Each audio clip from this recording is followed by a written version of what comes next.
básicamente un poco el tema del debate sobre la mejor forma de gobierno. ¿Cuál es la mejor forma de gobierno? Esto tiene que ver un poco con el tema del debate de presidencialismo-parlamentarismo, ¿no es cierto? Y esto va a ser un poco lo que va a cruzar, yo les diría, toda la presentación que voy a ir haciendo a lo largo de estas 2 horas o hora, casi 2 horas, que les voy a comentar diferentes aspectos, digamos, ¿no?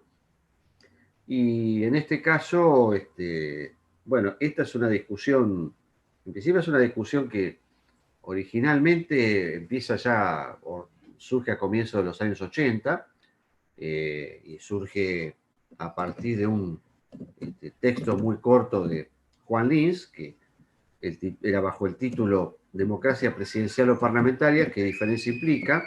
Con el mismo título que tiene esta versión. Y en este caso, esta versión de Democracia Presidencial o Parlamentaria planteaba algunos de los argumentos básicos que después se desarrollan de manera más extensa en esta versión que ustedes tienen acá. Digamos, el original dio lugar a una cantidad de críticas, de comentarios y de diferentes versiones, y bueno, un poco el producto de toda esa discusión son los argumentos que después aparecen planteados en este texto, ¿no? Y al mismo tiempo, más o menos en simultáneo, dos autores, el caso de Matthew Shugart y Scott Mainwaring, publican un trabajo a comienzos de los años 90, algunos años después, donde intentan de alguna manera discutir algunos de los planteos que Lins hace inicialmente en aquel trabajo, y de ahí que se dio lugar a una larga y muy rica polémica, digamos, ¿no? Bueno, esto obviamente no quedó acá. Esto no quedó acá en la medida que, bueno, después el resultado de esto tiene la condensación en dos grandes publicaciones, ¿no? Una es aquella en la cual fueron principalmente editores Juan Lins y Arturo Valenzuela, que en español fue traducida como Las crisis del presidencialismo.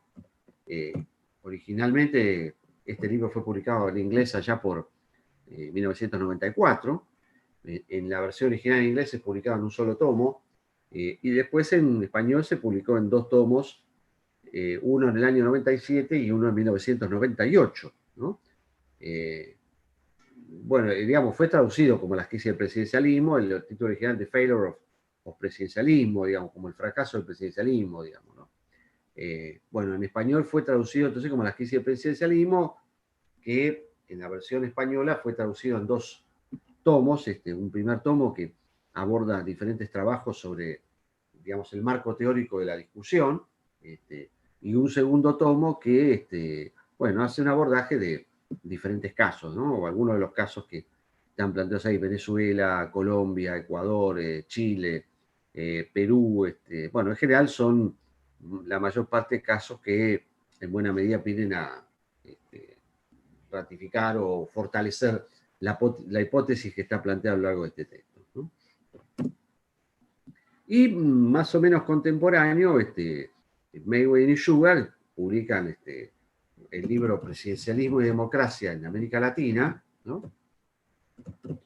Allá la versión original data de 1997 aproximadamente, y después se publica una versión un poco más acotada en español allá por el año 2002, ¿no?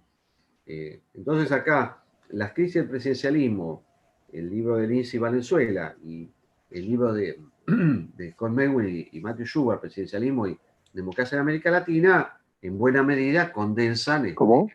en buena medida condensan 6:30 no te vas a lo que es levantar. los ejes principales de la discusión, digamos, ¿no? Entonces, de alguna manera, yo lo que voy a tratar de hacer acá es, sobre la base de estos textos, un poco ver cuáles son los argumentos que aparecen presentes a lo largo de toda esta discusión, digamos, ¿no?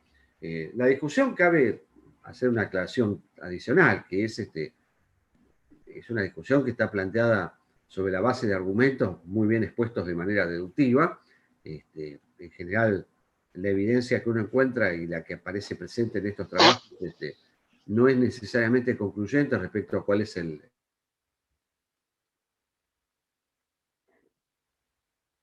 mejor diseño. Bueno, en realidad, ¿cuál es el mejor diseño?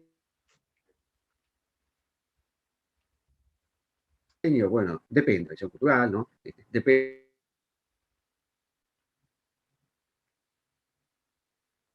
en definitiva de ciudades, de que a partir de ese rotor histórico, de esa trayectoria histórica, bueno, uno puede ver cierta trayectoria desde el punto de vista institucional.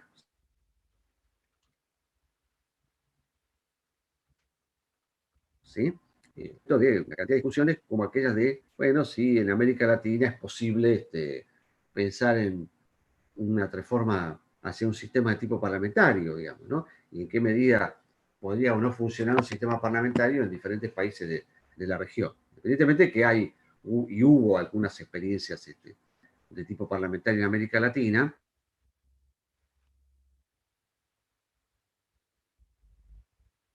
y hay de hecho países como presidencialistas que tienen algunos atributos propios de la dinámica parlamentaria, pero no hay regímenes parlamentarios como tal. Bueno, dicho esto, a ver, voy a ver algunos argumentos que aparecen planteados acá como punto de partida, digamos, ¿no? En el texto de Lindsay, tanto en la primera versión como en la versión ampliada, hay algunos elementos que aparecen y argumentos, yo les diría que son claves para entender de qué se trata su crítica al presidencialismo, digamos, ¿no? Por ejemplo, el primer argumento que aparece es aquel que plantea el problema de algo que él llama la legitimidad dual, ¿no? O la existencia de un sistema de legitimidad dual, ¿no? En el caso de los sistemas presidencialistas, ¿no? ¿A qué se refiere Lins, o a qué se refería, mejor dicho, Lins? Lins ya falleció hace algunos años, en el año 2013, para ser más preciso.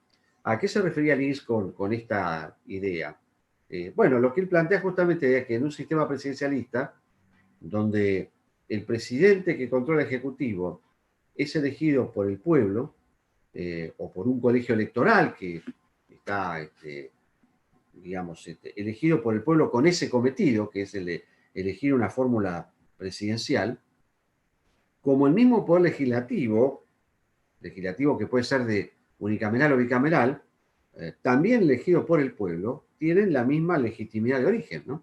Es decir, lo que él plantea acá es que, bueno, en un sistema donde hay dos poderes que reclaman para sí la misma legitimidad, en contextos de crisis o de conflicto, puede representar verdaderamente un problema en la medida en que no hay mecanismos que permitan dirimir la disputa entre ambos poderes, ¿sí? Además, partiendo de la idea que los dos tienen la misma legitimidad de origen porque los dos han sido elegidos por la ciudadanía, aún en aquellos casos donde haya situaciones en las que haya un cuerpo colegiado que medie y que elija una fórmula presidencial. Pero finalmente, esos integrantes del cuerpo colegiado son elegidos por la ciudadanía también y tienden más bien a actuar de una manera que lleva a ratificar algún resultado electoral previo, normalmente, digamos, ¿no? Con lo cual ahí lo que plantea en este caso el autor es la idea que, bueno, este es un sistema que ya tiene un problema de inicio, entre muchos otros, y que está relacionado con el problema de la existencia de dos poderes que tienen la misma legitimidad de origen. Y quizás el problema, más que ser ese, el hecho de que no hay mecanismos institucionales que permitan en definitiva arbitrar en una situación de este tipo, ¿no? Es decir, cuando hay conflicto entre poderes, no hay mecanismos por lo menos formales, puede haber instancia de tipo informal, que permitan dirimir la disputa entre poderes igualmente legítimos. ¿Cuál es el resultado posible de todo esto? Bueno, el más benigno puede ser una situación de estancamiento, de parálisis o de bloqueo desde el punto de vista institucional. El menos benigno es, bueno, que eso o termina en la renuncia de un titular ejecutivo o termina en algún mecanismo que lleve a la disolución del Congreso y con una cantidad de instancias intermedias, digamos, ¿no? Puede ser, digo, vía de renuncia, golpe, autogolpe, etcétera, etcétera, ¿no? Lo que él entiende entonces acá es que, bueno, el presidencialismo representa sin duda una parte del problema y no de la solución de la gobernabilidad democrática, entre otras cosas porque, primer punto, tiene un tipo de diseño que tiene una cantidad de distorsiones. Una distorsión que es claramente manifiesta es esta: el hecho de que bueno, hay una especie de coexistencia competitiva y competencia entre dos poderes que tienen la misma legitimidad de origen, digamos, ¿no? Después ahí aparece otro aspecto, otro punto que también es importante en el argumento de Linz. Obviamente, como todo argumento es discutible como tal, que es el tema de la rigidez del mandato presidencial. El problema de Linz, el problema que representa el mandato fijo, ¿cierto? ¿Sí?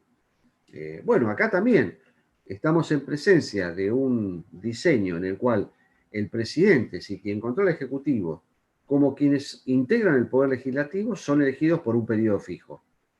Y en este caso, el cargo del presidente es independiente del legislativo, y la duración del legislativo es independiente del presidente, ¿sí? Con lo cual, acá tenemos también otro problema, que son dos poderes igualmente legítimos y que además tienen un mandato que no puede ser acortado en el tiempo, ¿sí? Si acá aparece otro problema, que es, bueno, ¿cómo se resuelve una circunstancia o una situación política en la cual, por diferentes factores, hay una erosión temprana de la legitimidad del titular ejecutivo, o se produce una situación en la cual hay una especie de conflicto entre presidente o titular del Ejecutivo y Poder Legislativo, si hay situación de un gobierno dividido, el cual el presidente no controla o el titular ejecutivo no controla las cámaras, ¿no? Entonces, bueno, ahí lo que plantea el autor es que, bueno, al no haber mecanismos flexibles para resolver este problema, bueno, también las salidas son salidas que terminan siendo o llevando a la quiebra institucional, digamos, ¿no?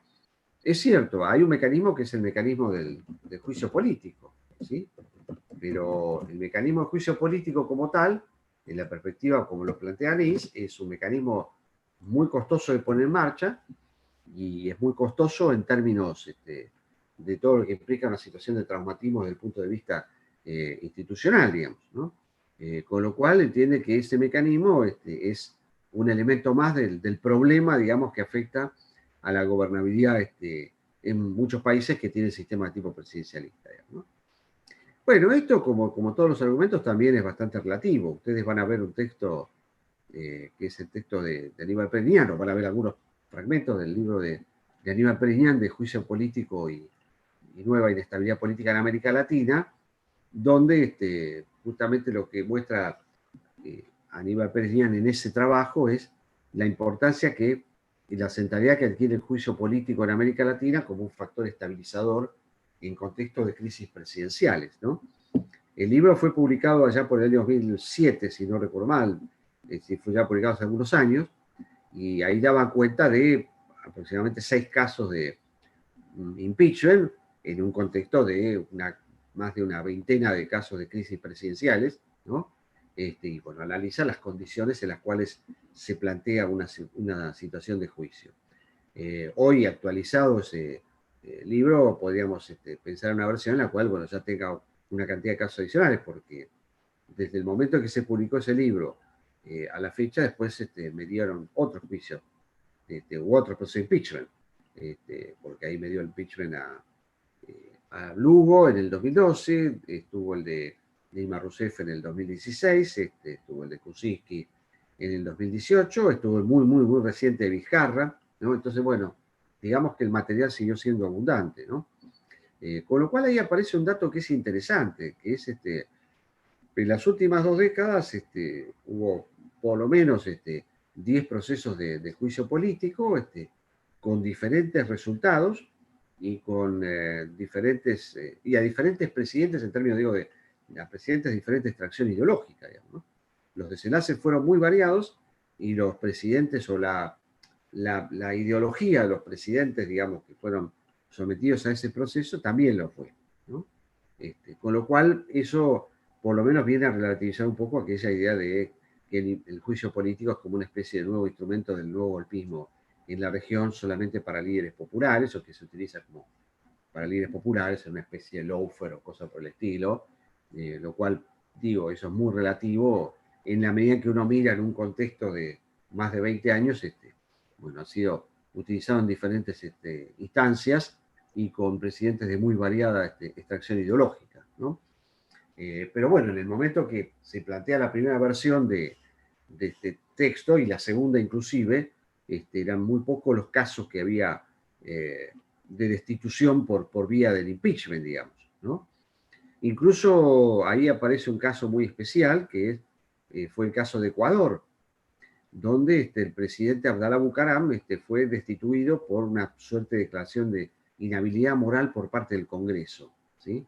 Que esta es una figura que tiene la Constitución ecuatoriana y que permite sortear el problema que supone conseguir una mayoría calificada, que es el requisito necesario para iniciar y culminar cualquier proceso de impeachment, digamos, ¿no? Entonces, como el Congreso ecuatoriano no conseguía los votos necesarios para llevar adelante un impeachment, inicia un proceso que lleva a la declaración de inhabilidad moral del presidente, que el requisito básicamente es un requisito de mayoría absoluta de mitad más uno de los votos, ¿no? Se lo declara loco, básicamente.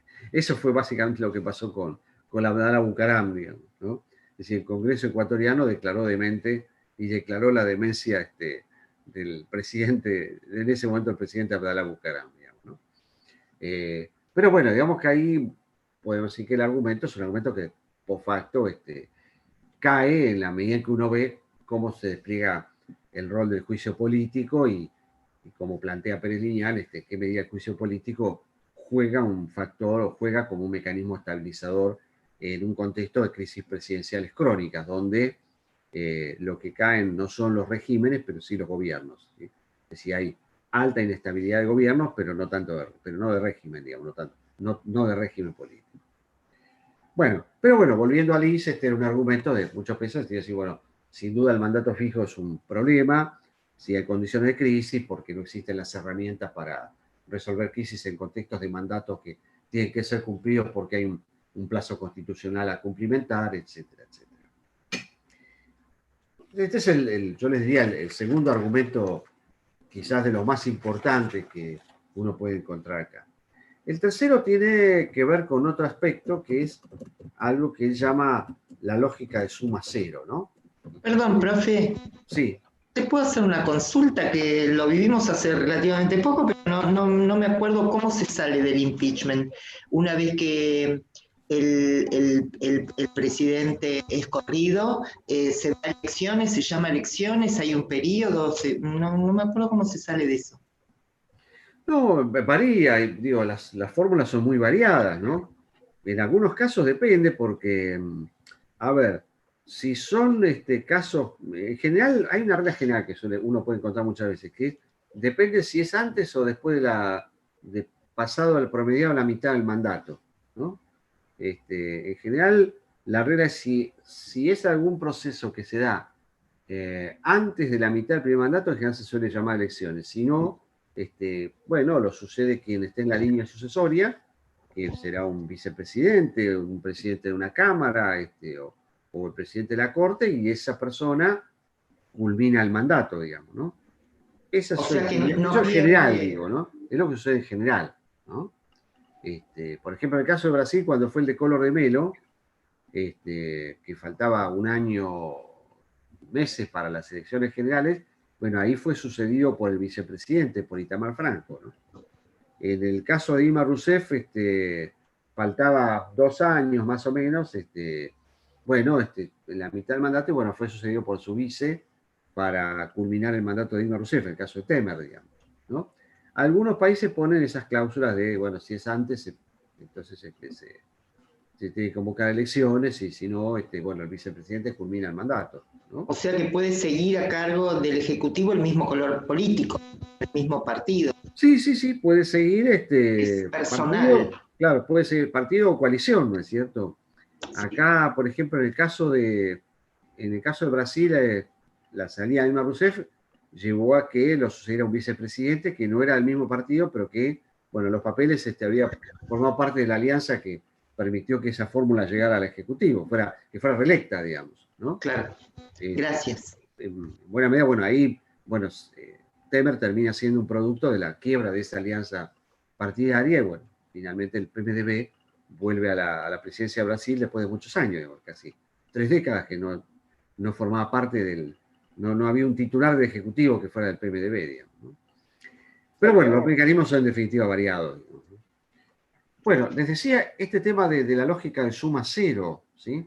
¿Qué quiere decir esto en la mirada del INSS? Bueno, dice que justamente un sistema presidencial es el terreno más adecuado quizás para implementar una dinámica política con estas características. ¿Y esto qué quiere decir? Bueno, ¿qué características tiene la competencia electoral en un sistema presidencial? Bueno, que en un sistema presidencial donde el Ejecutivo es unipersonal, la competencia es una competencia por el premio único o por un premio único. ¿Y esto qué supone? Bueno, que si la competencia es por el premio único, hay un ganador que se lleva todo y hay un perdedor que pierde todo, ¿sí? ¿Esto cómo se traduce en términos electorales o de consecuencias electorales? Bueno, el ganador será presidente y el perdedor, en el caso de la vida política argentina, para poner en contexto particular, se termina yendo a su casa, o una derrota en una elección presidencial puede significar prácticamente el final de su carrera política, ¿no? Los intentos de volver en la Argentina de segundos son bastante poco infructuosos, digamos, ¿no? Y en general en América Latina, ¿no? Entonces ahí lo que se da es un fenómeno donde, bueno, en un sistema parlamentario uno puede decir que quien gana la elección será el jefe de gobierno y quien pierde será el jefe del bloque opositor, ¿no? Bueno, la idea de jefe de la oposición no existe en un sistema presidencialista, ¿no? Ustedes habrán escuchado muchas veces en estos días decir, bueno, tal es el líder de la oposición, o Macri es el líder de la oposición, o Rodríguez Larreta. Bueno, en un sistema presidencialista no existe el líder de la oposición, ¿sí? Si uno vota, o en una elección general se vota para elegir un presidente y se elige o no a alguien para ocupar ese cargo, ¿no? En un sistema parlamentario, como está planteada la dinámica, bueno, digamos, el que gana ocupa ese rol como jefe de gobierno y el que pierde lidera la oposición, ¿no es cierto? No existe esto en la Argentina, ¿no? Ni de manera informal, podemos decir. Entonces lo que pasa acá es que ese que teóricamente en un sistema parlamentario ocuparía el rol del líder de la oposición, en un sistema presidencial, prácticamente termina eso termina con su jubilación política, digamos, ¿no? Si ustedes recuerdan aquella famosa frase de Bilardo, perdón, esta metáfora poco académica, pero si recuerdan aquella famosa frase de Carlos Bilardo donde dice que los segundos son los primeros de los perdedores, ¿no? Bueno, de alguna manera, todos aquellos que no logran acceder al premio único pasan a ser el primero, el segundo o el tercero de los perdedores, digamos, ¿no? Yo inclusive, miren, hice un trabajo sobre este tema, que lo tengo publicado, y es muy interesante el fenómeno de los segundos en la región, ¿no? Donde, bueno, es muy baja la tasa de resiliencia política de quienes pierden, aún llegando en segundo lugar en la elección presidencial, ¿no? En el sentido que hay pocas posibilidades de que el segundo pueda volver a intentarlo y finalmente lograr el premio mayor, digamos, ¿no? Las tasas son muy bajas y solamente en esa investigación ahí aparecía que solamente 1 de cada 4 que llegaban en segundo lugar podían finalmente obtener el premio mayor, que sería acceder a la titularidad del Ejecutivo unipersonal, ¿no? Aparecen algunos casos bastante particulares, porque ahí aparece un caso que es el de Guatemala. Guatemala tiene un periodo presidencial que es muy interesante, porque se da a lo largo de 20 años una dinámica donde el que llega segundo en una elección termina siendo el presidente en la siguiente, ¿no? Bueno, como un caso raro, muy, muy particular. Pero bueno, lo que uno puede decir acá, traduciendo esta idea del winner takes all, o el ganador se lleva todo, es que de alguna manera la competencia política en un sistema presidencial no perdona a los perdedores, aun cuando sean los segundos, ¿no? Los segundos terminan, digamos, prácticamente con el retiro. Si ustedes miran el caso argentino, digo, para poner estos términos, bueno, ¿qué fue de la vida vamos a hacer la lista, de la vida de Luder, de Angelos, de Wiener, de Scioli, y se me está escapando alguno, digamos, ¿no? Si ahí hay una larga lista que uno puede hacer de José Octavio Bordón, ¿no es cierto? Es decir, ninguno de ellos después pudo volver a repetir. Sí, bueno, ocuparon otros cargos, digo, pero no volvieron a repetir en cuanto a su posibilidad de competir por el premio mayor, digo, ¿no? Y probablemente se me escape alguno en este momento, digamos, ¿no? Bueno, la excepción por ahí fue el caso de Duhalde, pero Duhalde llega en un contexto muy particular, habiéndole negado a la ciudadanía la posibilidad de acceder al premio mayor y termina siendo elegido por una asamblea legislativa en medio de una crisis y en una situación muy particular. Y si ustedes quieren, estirando un poco la cosa y estirando los casos, tienen el caso de Néstor Kirchner, que siendo segundo, termina siendo presidente, pero también en medio de una dinámica muy particular, porque no se hace la segunda vuelta y porque quien había ganado la primera vuelta decide no competir y demás, digamos. Pero más allá de estos casos muy particulares, bueno, si no mira la política argentina, encuentra que en general para el segundo no hay perdón en este sentido, ¿no? En todo caso, ocuparán otros roles, pero no vuelven a competir por el premio mayor, ¿no? Habrá que analizar en algún momento qué factores inciden en esto, si tienen que ver con la cuestión del liderazgo, si tienen que ver con las características de los partidos, o si tienen que ver directamente con el sistema, digamos. Yo me inclino a pensar ahí como Lince en esta lógica que, bueno, al tener una campaña de este tipo, que es todo o nada, obviamente que el que gana, gana todo y el que pierde se queda con nada, con lo cual, bueno, al no haber un rol de líder de la oposición que pueda ocupar el segundo, más o menos institucionalizado, bueno, eso hace que los segundos o la competencia no perdone a los perdedores, aun cuando sean los segundos, ¿no? Ese entonces me parece que es otro, yo les diría otro punto importante en toda la argumentación, ¿no? Y esto, bueno, también tiene consecuencias en otro sentido, que después se verá, ustedes verán que esto en alguna medida se puede ver relativizado, que es el hecho de que, bueno, en un contexto donde la competencia es una competencia por un premio único, hay poco margen y hay pocos incentivos, o hay escasos incentivos para poder formar coaliciones de gobierno y para poder desplegar estrategias que incentiven la cooperación más que la confrontación, ¿no? Entonces, el argumento de Lisa Testigo va en esas dos líneas. La primera, bueno, es, bueno, una competencia por un premio único no perdona a los perdedores. Y segundo, que una competencia por un premio único inhibe o limita severamente las posibilidades de plantear estrategias de tipo cooperativo, digamos, ¿no? Bueno, ese es otro argumento de los que aparecen, yo diría, los principales, ¿no es cierto? Y después hay otro punto sobre el cual insiste bastante, que es el tema de las dificultades o las consecuencias que trae aparejado el hecho de un titular de un ejecutivo que cumple una serie de roles institucionales que en alguna medida representan principios en colisión, digamos, ¿no? Es decir, un tema sobre el cual él pone especial atención, o Liz ponía especial atención, era qué pasa en esta situación en la cual el Ejecutivo es unipersonal y además tiene, quien ocupa ese rol al frente del Ejecutivo unipersonal, tiene y concentra una cantidad de atribuciones, ¿no? Como jefe de Estado, como jefe de gobierno, probablemente como jefe de su partido, como comandante jefe de las Fuerzas Armadas, ¿sí?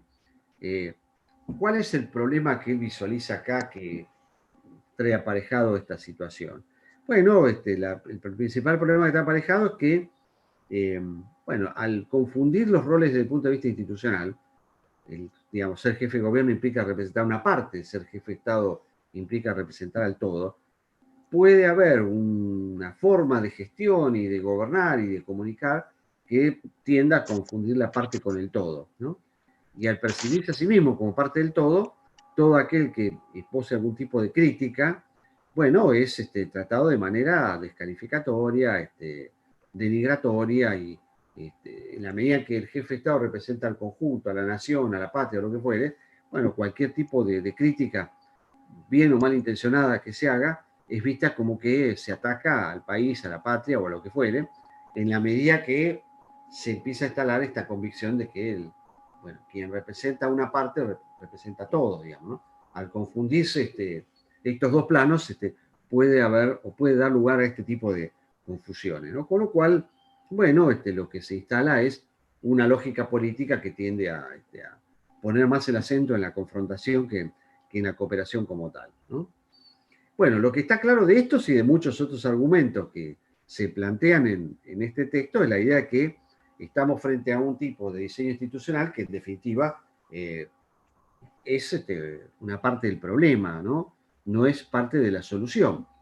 Y en buena medida, parte de la experiencia política en la cual se desarrolla estos escritos, bueno, le dan buenos argumentos, por lo menos para hacer afirmaciones de este tipo, digamos, ¿no? Independientemente que, bueno, la versión está más larga que ustedes tienen, hay muchos argumentos que después vienen un poquito más matizados, digamos, ¿no? Inclusive él se mete en un tema, por ejemplo, que es la cuestión de los vicepresidentes también, ¿no?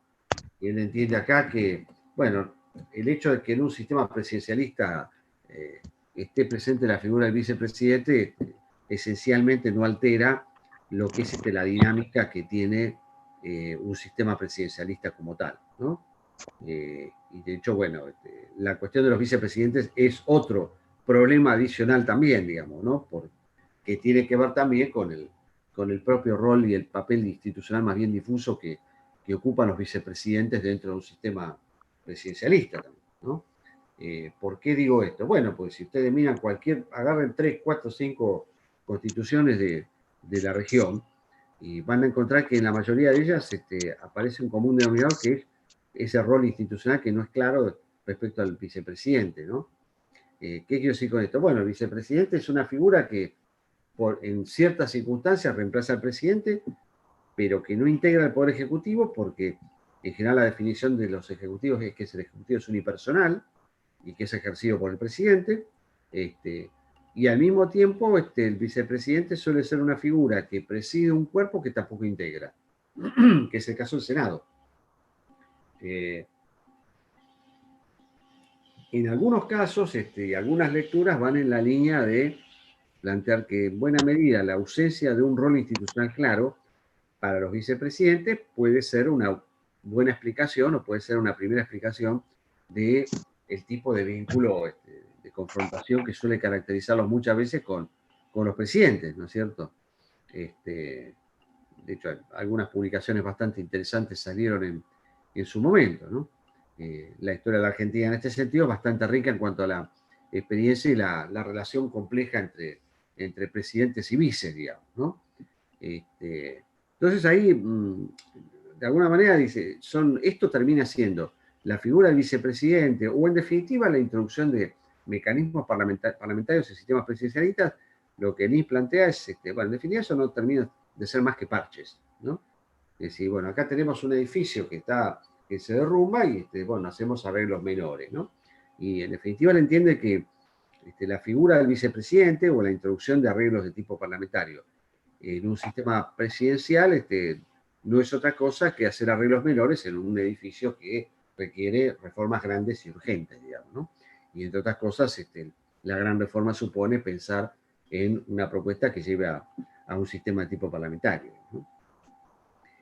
Bueno, en definitiva, muchos de estos argumentos que están planteados en el libro, en el artículo, tienen que ver o van en ese contexto más general del libro que yo les mencionaba de Lins y Valenzuela. Es decir, bueno, el libro de Lins y Valenzuela claramente es un libro que presenta una visión sumamente crítica de los sistemas presidencialistas, aboga por una salida de tipo parlamentario.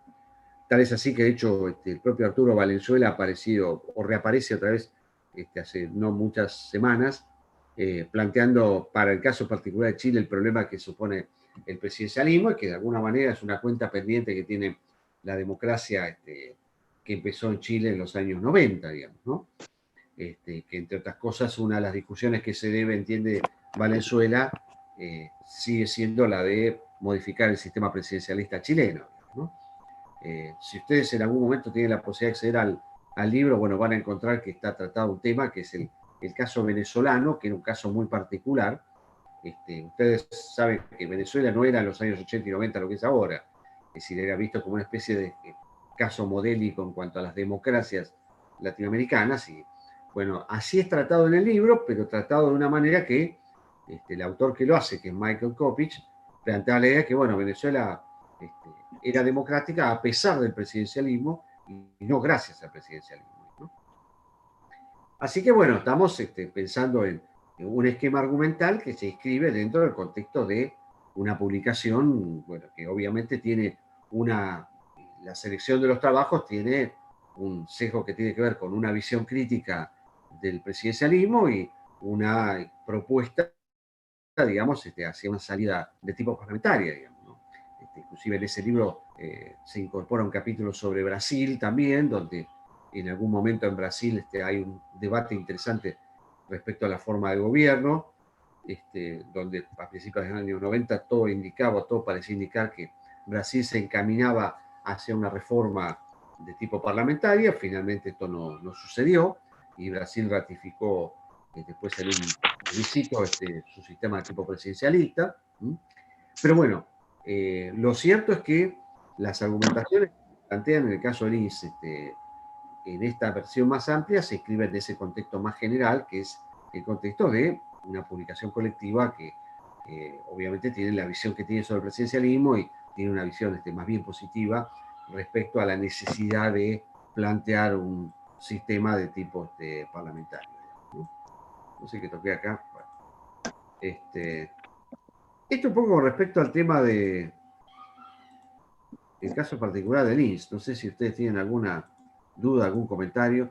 Obviamente estamos en presencia de argumentos que son argumentos que después fueron relativizados a lo largo del tiempo, digamos. Incluso algunos de estos argumentos hoy hasta uno puede pensarlos que son hasta un poco obsoletos, digamos, ¿no? Porque, bueno, porque de hecho esa idea de Liz de que en un sistema presidencialista no había posibilidad o había muy poca posibilidad de formar coaliciones de gobierno, cuando uno ve la experiencia en la región de los 90 para acá, bueno, se ve bastante relativizada y de hecho hay muy buenos trabajos que tienden a relativizar este argumento. De hecho, hay un texto que se ve, o fragmentos de un libro que se ve acá en esta materia, de Daniel Chasquetti, donde analiza justamente el fenómeno de las coaliciones mayoritarias de gobierno en América Latina, ¿no es cierto? Y lo mismo respecto al caso del texto de Pérez Liñán que yo les mencionaba, donde aborda justamente el tema de la utilización del juicio político como una herramienta para estabilizadora en contextos de crisis presidenciales crónicas, digamos, ¿no? Lo que van a ver después es que ya hay un número mucho más alto de crisis presidenciales que de crisis presidenciales con desenlace en lo que es el juicio político como tal, ¿no? Después hay otros desenlaces muy variados, digo, ¿no? Que tienen que ver con renuncia, con destitución, con autogolpe, etcétera, etcétera, ¿no? Pero bueno, este es un poco el punto de partida de una discusión muy amplia que se ha dado con el caso después y con el contexto particular de América Latina. Santiago, perdón, ¿te puedo hacer una consulta? Sí. El objetivo del INSE es demostrar, digamos, que el parlamentarismo es más democrático, digamos, esa es su idea última. El objetivo del INSE es mostrar que el parlamentarismo, digamos, o las herramientas de un sistema parlamentario son herramientas mucho más, podríamos decir, flexibles, ¿no? Y tiene herramientas, el parlamentarismo tiene herramientas flexibles que permiten resolver muchos de estos problemas que plantea un sistema de tipo presidencial, ¿no? Entonces, dirá, bueno, a ver, un sistema parlamentario, bueno, si hay alguna situación en la cual se plantea un problema de choque de trenes, digo, entre el Ejecutivo y el Legislativo, bueno, se dispone de una serie de instrumentos que permiten la resolución institucional de la crisis, ¿no? Que puede ser vía, no sé, una presentación de una moción de censura, puede ser vía una presentación de moción de no confianza, puede ser vía un titular de un ejecutivo que tiene la posibilidad de disolver el Congreso, ¿sí? Es decir, la idea un poco que él plantea es que en realidad un sistema parlamentario tiene un abanico de opciones mucho más amplias que los sistemas presidencialistas para resolver situaciones de crisis y, en definitiva, encarar situaciones de empantanamiento. Es más republicano, más ¿Cómo? que democrático, digamos, más republicano que democrático lo que está planteando él entonces. Digamos, no le interesa en realidad, porque digo, grupos en el parlamentarismo, los grupos pequeños pueden llegar a disolver o tener más influencia que los grupos mayoritarios. Digo, en cuanto a esto de la disolución, del armado de las coaliciones, de la conformación de las mayorías. En cambio, digo, va más un esquema republicano de resolución de conflictos por vías institucionalizadas. Esa es su idea, digamos, más de la idea de un no sé, también democrática, porque en definitiva lo que plantea es decir, bueno, ahí, en definitiva, un sistema parlamentario tiene herramientas que permiten resolver un problema central, que es el problema de la gobernabilidad, digamos, ¿no? Él dice, bueno, de alguna manera es como que hay una mayor cantidad de opciones, ¿no? Y hay una mayor cantidad de instrumentos, ¿no? pero Así que los de hecho muchos de instrumentos que esos nos instrumentos utiliza, son instrumentos que de hecho incorporan muchos sistemas presidencialistas en la región, ¿no? Sí, bueno, está la moción de censura, está, digamos, el problema es un problema de gobernabilidad, digamos, ¿no? Independientemente del formato, digamos, que pueda tener de república o de monarquía, digamos. El problema central es el tema de cómo afrontar la gobernabilidad. Y él entiende en definitiva que el presidencialismo es parte del problema, no es parte de la solución, ¿no? A ver, hay una cosa también que me parece que es importante. En estos casos siempre hay que mirar un poco también las biografías, ¿no? Es decir, Linz era un autor, originalmente un hombre español, un académico español, que vivió la mayor parte de su vida fuera de España y que la mayor parte de su vida España vivió con un régimen no democrático, en un contexto de un esquema muy centralizado de poder, ¿no? Con lo cual, bueno, eso puede ser también una parte de la explicación de su visión sumamente crítica respecto a cualquier esquema que implique concentración de poder en alguna figura como titular de los ejecutivos, digamos, ¿no? Bueno, eso yo creo que es un elemento más como para las cuestiones más biográficas, también puede ser un elemento más como para entender un poco en qué contexto se generan ciertos tipos de líneas argumentales, digamos, ¿no? claro, sí, porque la aplicación del parlamento, bueno, creo que particularmente la aplicación del parlamentarismo en América Latina haría, digamos, socavaría la democracia. Digo, es un pensamiento propio, ¿no? Pero digo, no lo veo pensado desde la lógica latinoamericana, sino como vos decís, evidentemente desde otra lógica, desde otra mirada. Eh, Sí, a ver, él Pero los incluye. procesos de impeachment que vos mencionaste, tanto el de Lugo como el de Dilma Rousseff, mínimo son, digamos, no se les podría llamar procesos puramente democráticos, digamos, no fue una elección, no fue fueron procesos en los cuales las instituciones por lo menos fueron dudosas, ¿no? O sea, fueron raras, digo, y son los mecanismos supuestamente que serían buenos en la perspectiva del INS porque existen para poder, digamos, modificar, cambiar y demás. Y no sé si institucionalmente, digamos, fueron raros los procesos. No, en realidad el tema del juicio político, para él entiende que es un parche también, al contrario, digamos, él entiende que el juicio político es una herramienta que no resuelve el problema. Es decir, no resuelve por varias razones, ¿no? Yo Esos países explicaba, que nombraste son porque él, presidencialistas, ¿cómo? no. Digo que en esos países que nombró el compañero son presidencialistas, no es el Sí, caso sí, que sí. Linz Claro. dice. No, a ver, vuelvo al argumento que se planteaba acá, que era el siguiente. Para mí es el tema, justamente, el problema del juicio, el juicio político es un problema, dice, y no es una solución, porque, es decir, en este esquema que yo decía, que el presidencialismo, volvamos al argumento de inicio, lo que es el punto de partida es, el presidencialismo no dispone de herramientas, de un menú de opciones para resolver crisis crónicas, ¿no? Entonces el resultado de eso es los problemas crónicos de gobernabilidad que se traducen en salidas que puede ser autogolpe, golpe, renuncia, destitución, etcétera, etcétera. En ese contexto, en esa ausencia de un abanico amplio de opciones, el juicio político entiende él que no es una solución, porque además el instrumento de juicio político es un instrumento que, a diferencia de una censura parlamentaria, requiere mayorías calificadas, es traumático en términos políticos, y digamos que eso hace muy difícil la implementación, o por lo menos la hacía en el momento que él lo plantea en términos argumentales, ¿no? Eh, lo que aparece presente en América Latina es otra situación, en la cual la herramienta de juicio político puede aparecer, por lo menos en el argumento de Pérez Liñán, como un elemento estabilizador en un contexto de crisis crónica, ¿no? Sí, lo que describe Pérez Liñán ahí es como una especie de nueva inestabilidad que es distinta de la vieja de los años 60 y 70 que terminaba con el golpe clásico, ¿no? Es decir, acá lo que aparece es una especie de nueva inestabilidad que afecta a los gobiernos, pero no afecta necesariamente al régimen como tal, ¿no?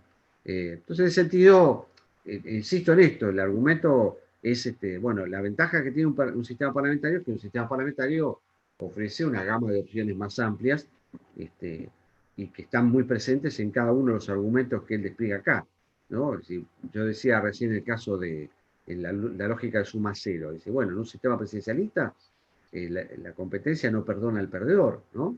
En un sistema tipo parlamentario, bueno, en un contexto de competencia, la competencia deriva en un esquema en el cual hay como roles institucionales asignados. Hay un jefe de gobierno y hay un jefe de oposición, ¿no? Pensando en un esquema de tipo británico, digamos, como un esquema más ideal, ¿no? Después, bueno, obviamente hay una cantidad de variantes y opciones en esquemas un poco más fragmentados en términos de partidos, digamos. Pero, digamos, lo central en el sentido es que el que pierde no queda necesariamente fuera del juego. La derrota no significa necesariamente la jubilación política. La derrota pone en todo caso al perdedor en otro lugar institucional que no será el del gobierno, será el de ocupar algún lugar en la oposición. O eventualmente, bueno, en un esquema de coaliciones amplias, a lo mejor un perdedor termina siendo ganador, digamos, ¿no? Bueno, si están viendo Borges en estos días, tiene un ejemplo, ya que está Borges muy de moda, bueno, ahí tiene un ejemplo bastante interesante también, ¿no es cierto? Pero bueno, esto un poco, como digo, en esta línea, y además se escribe, como yo marcaba recién, en una publicación colectiva que claramente tiene una opción respecto a lo que son los sistemas tipo parlamentario, y de hecho la mayor parte de los trabajos van en esa línea. Incluso el que quiere justificar las claves de la democracia en Venezuela no las justifica como lo hace Kopich, no las va a justificar por las virtudes del diseño, sino por cuestiones que tienen más que ver con aspectos de la dinámica partidaria, de la estrategia de cooperación entre los líderes, del papel de los partidos en la sociedad. Entonces, está un poco esa idea de que en realidad, bueno, Venezuela termina siendo democrática más que gracias al presidencialismo, a pesar del presidencialismo, ¿no? De hecho, el título del texto es ese, es Venezuela democrática a pesar del presidencialismo, ¿no? Después ustedes lo que tienen acá es otra línea argumental, que es un poco esta de Meguin y Sugar, que, bueno, es una línea argumental un poco más matizada, no es una defensa explícita del presidencialismo, pero sí lo que trata de plantear el libro de Presidencialismo y Democracia en América Latina es que, si bien reconoce los problemas que Dean señala respecto al presidencialismo, en realidad son problemas que pueden tener soluciones o problemas que también pueden ser mirados desde el lugar de las oportunidades que ofrezcan, que ofrezca el diseño institucional como tal, digamos, ¿no? Hay algunos datos que son interesantes. Ustedes van a ver en algunos de los capítulos, este es un libro que hace una investigación más o menos entre los años 1972, 1994, y ahí toma como referencia 57 unidades o 57 casos de países que pueden considerarse como democráticos, digamos, ¿no? Hay un criterio mínimo, digamos, que se establece acá, que es el de, bueno, considera un país como democrático en la medida que uno pueda detectar que ese país tuvo por lo menos 10 años de continuidad desde el punto de vista institucional, digamos, ¿no? Es decir, el libro es básicamente un estudio de 57 casos en ese periodo, ¿no? Bueno, si ustedes quieren ver la clásica investigación comparativa sincrónica, que uno puede encontrar desde la ciencia política, esta es una, ¿no? Y de hecho, bueno, en el libro se hacen todo este tipo de precisiones respecto a los casos señalados, digamos, ¿no? Y hay algunos datos que son bastante interesantes, ¿no? Bueno, el primer dato que salta a la vista en esa investigación es que, bueno, hay evidentemente un mayor número de democracias que son parlamentarias, ¿no? Es decir, en ese sentido, el primer número, digamos, o el primer dato que encuentran nuestros autores, podríamos decir que le da a la derecha a Lins en cuanto a las virtudes del parlamentarismo, digamos, ¿no? De hecho, de los casos de referencia que él plantea ahí, de esos 57 países que él define como democráticos, partiendo de ese criterio mínimo, hay 38 que son países que tienen democracias parlamentarias, son 13 los que tienen democracia tipo presidencialista, y después hay otros casos que son híbridos, digo, como Francia, digo, la Quinta República y demás. Pero, digamos, lo que es interesante del trabajo es que él trata de no quedarse con yo les diría, la idea de la asociación directa y lineal entre diseño institucional y y democracia, y se propone pensar y explorar otras variables, y de hecho un poco él va a apuntar en toda la, o ellos van a apuntar toda la publicación a esta línea, digamos, ¿no? Y por ejemplo ahí aparece un dato que es muy interesante, que es, bueno, de esos 36 países que él señala como democracias parlamentarias, bueno, en esos 26 países son países que tienen nivel de ingreso per cápita alto, ¿sí? Es decir, ahí él encuentra alguna otra relación también que es posible o que es necesario, entiende, el explorar, ¿sí? Que es el tema de la relación entre el nivel de ingreso per cápita, ¿no? Y el formato institucional, digamos, ¿no? Entonces ahí aparece otra opción posible, ¿no? Al mismo tiempo, en el caso de las democracias tipo presidencialistas, hay también una relación, o por lo menos hay una correlación muy importante entre un formato de democracia presidencialista y un bajo nivel o nivel medio de ingresos per cápita. Bueno, los detalles después ustedes lo pueden ver en el trabajo respecto a qué es lo que él entiende ahí como ingreso per cápita medio, alto, y demás, digamos, como medio o bajo, ¿no? Entonces ahí lo que él plantea es un dato interesante, que es si bueno, ahí quizás hay que explorar alguna otra dimensión, ¿no? Puede ser esta, pueden ser otras, también hay que ver el tema de las cuestiones culturales, ¿no? Es decir, también hay muchas democracias parlamentarias que tienen una tradición cultural de determinado tipo, ¿no? Y bueno, ahí volvemos a aquel tema del past dependence, ¿no? Es decir, hay ciertos, podríamos decir, trayectorias histórico-culturales que marcan ciertos senderos en materia también de trayectoria desde el punto de vista institucional, digamos. Entonces, por ejemplo, la herencia cultural británica puede ser un elemento que explique la emergencia de democracias parlamentarias, ¿no? Bueno, lo que ellos en definitiva proponen es pensar el tema desde dos dimensiones, ¿no? Una es el tema de la posibilidad de pensar en un esquema de análisis multivariable para afrontar el desafío que supone analizar el problema de las democracias, o sobre todo de la gobernabilidad democrática y la inestabilidad democrática, ¿no? De hecho, inclusive en alguna de las discusiones también incorporan otras dimensiones, que es pensar a ver qué incidencia tienen los sistemas electorales, ¿no? Entonces, también ahí aparece la posibilidad de pensar con otras dimensiones, sobre la base de otras dimensiones, para pensar a ver qué relación hay entre sistemas electorales y democracias, ¿no? Consolidadas también, ¿no? Entonces ahí también plantea un poco esta opción como alternativa, ¿no? Lo mismo con el tema de los sistemas de partidos, ¿no? Bueno, puede ser que ciertos formatos de sistema de partidos sean más, podríamos decir, funcionales a la posibilidad de construir experimentos de tipo democrático, ¿no? Inclusive hay trabajos que exploran el tema y plantean como aquel famoso trabajo de Menguin de la difícil combinación, ¿no? El problema de poder combinar efectivamente o garantizar la convivencia entre democracia y multipartidismo, digamos, ¿no? Y en esa línea, bueno, está un poco esta idea de la difícil, para algunos casi imposible combinación, digamos, ¿no? Entonces, a mí me parece que lo interesante de este trabajo, el de presidencialismo y democracia en América Latina, es, bueno, que eh, trata de abordar el problema, me parece, en dos direcciones, como les decía así. La primera es una dirección que apunte a pensar en un esquema de análisis multivariable de las democracias, ¿sí? Y en la medida que sea un análisis multivariable, implica pensar en un esquema bueno, un análisis que vaya más allá de la relación que uno puede establecer entre el diseño institucional y las democracias, y pensar en otras opciones que tengan que ver con abordar, bueno, posibles relaciones que tengan que ver con el ingreso per cápita o la incidencia del nivel de ingreso per cápita, con la incidencia que pueda tener que ver cierta tradición cultural de origen, con el impacto que puedan o no tener cierto tipo de sistemas electorales, con las características de la conformación del sistema de partidos.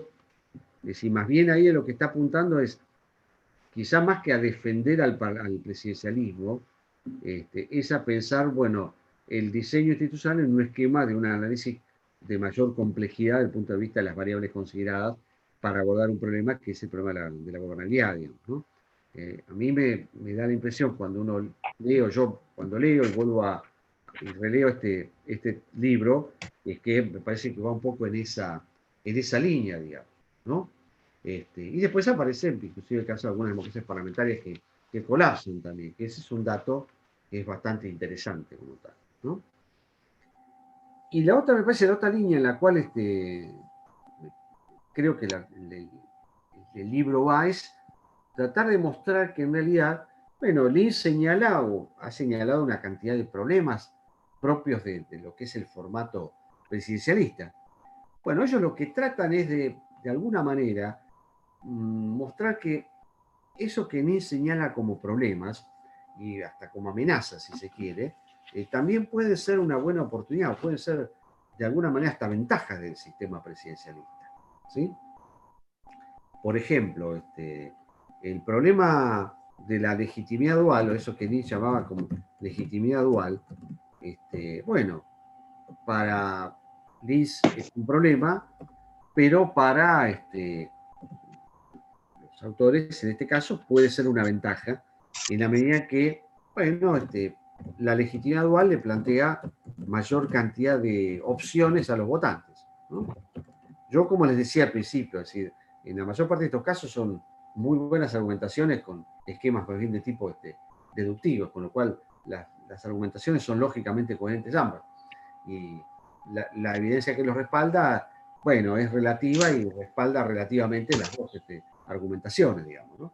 Y esta también se ve en algún sentido respaldada por los propios datos que aparecen en el libro como tal, ¿no? Acá aparece un tema que, bueno, para los autores esto puede ser un problema, pero también puede ser una oportunidad, en el sentido de que, bueno, el hecho de que haya dos poderes que sean elegidos democráticamente o que tengan por lo menos la misma legitimidad de origen, abre una ventana de oportunidad para los votantes en la medida que tienen más opciones disponibles, ¿sí? Yo les diría que es un argumento muy pensado con vistas a modelo, sobre todo estadounidense, de sistema presidencialista, ¿sí?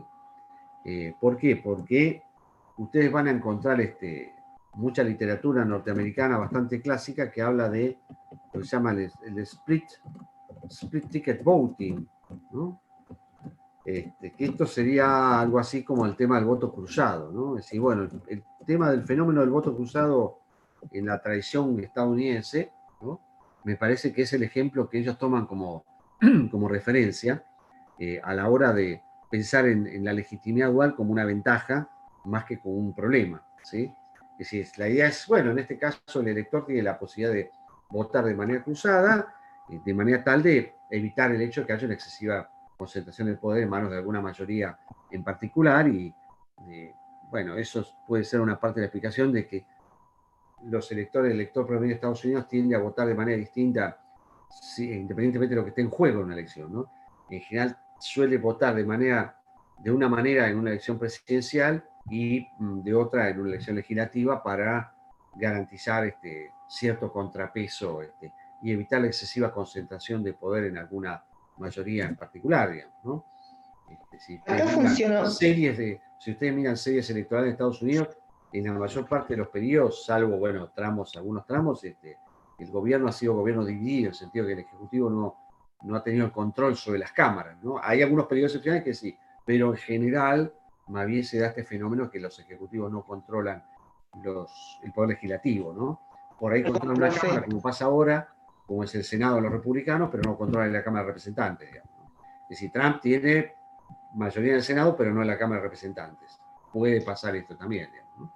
Perdón, no sé, yo corté a alguien ahí cuando estaba... Sí, no, perdón que yo interrumpí. Quería decir que acá en las elecciones de medio término también funciona una cosa como de voto castigo, donde se hace como, pasa algo de esto, ¿no? De que la gente tiene la oportunidad de compensar.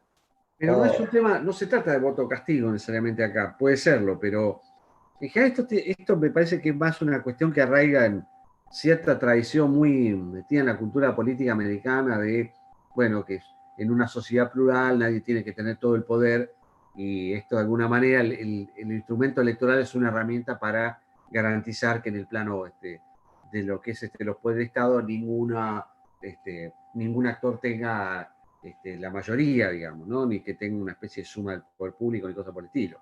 ¿no? Más bien esto ancla en esa idea, ¿no?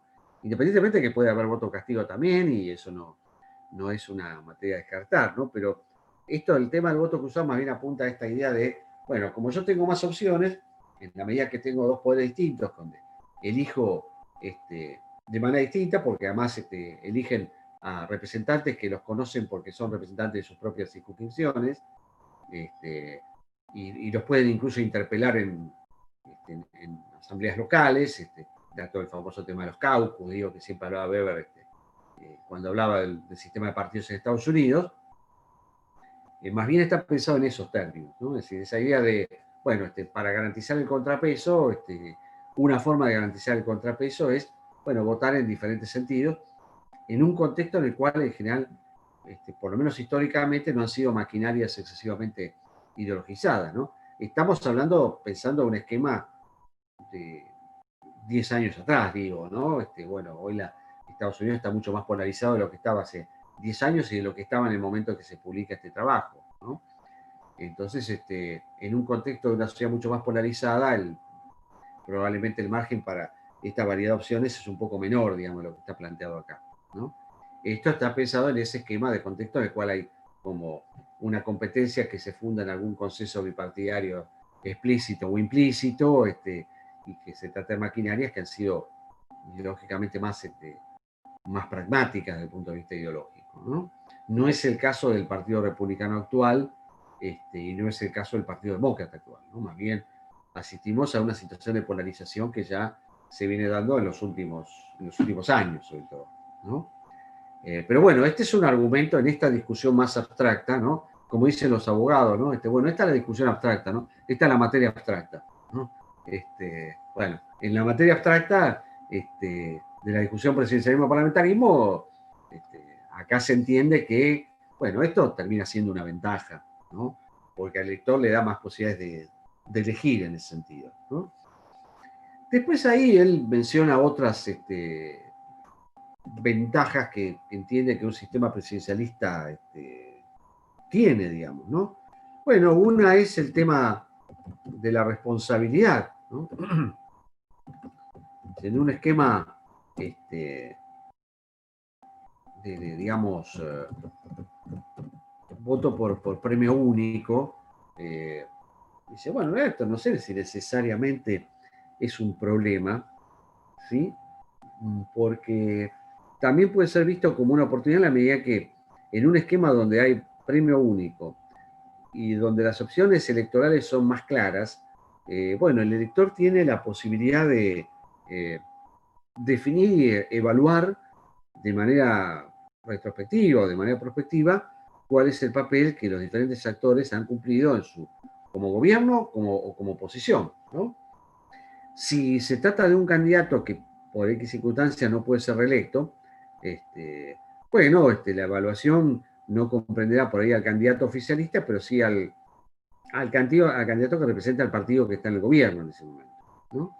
Entonces, acá en este sentido, ellos entienden que hay una ventaja importante que tiene un sistema de este tipo, que es, bueno, en un contexto donde las opciones electorales son más claras, y son más claras que en un sistema de tipo parlamentario, el elector tiene la posibilidad de identificar mejor a los candidatos, puede hacer algún tipo de evaluación retrospectiva o prospectiva mejor, y eso fortalece en definitiva la dimensión que tiene que ver con la responsabilidad de los líderes hacia sus representados o hacia los electores, ¿no? Eso también en un contexto en el cual hay una forma de organización de los distritos electorales que se entiende o presupone que favorece esa mayor accountability, digamos, de los líderes hacia los electores como tal, ¿no?